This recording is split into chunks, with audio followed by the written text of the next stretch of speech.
Dans cette vidéo, on va s'intéresser à l'addition et plus particulièrement à comment poser une addition. Comme il s'agit d'un rappel, je vais aller assez vite.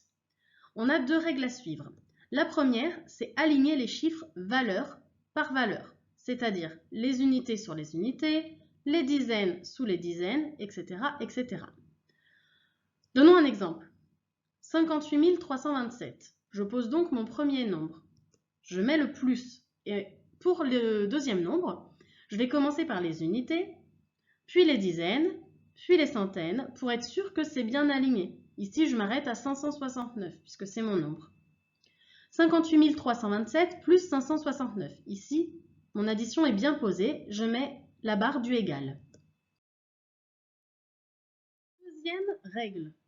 On additionne les chiffres colonne par colonne.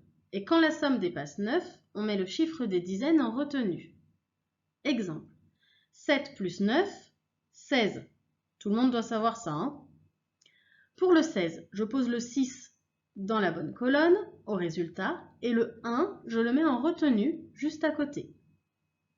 2 plus 6, 8.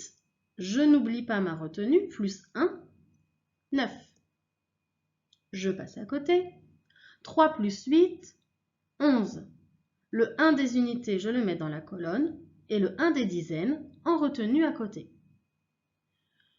8 plus 1, 9. Et enfin 5 plus rien, 5. Le résultat est de 59 196. Pour éviter de se tromper et d'oublier une retenue ou de la compter plusieurs fois, je peux la barrer une fois que je l'ai comptée. À bientôt!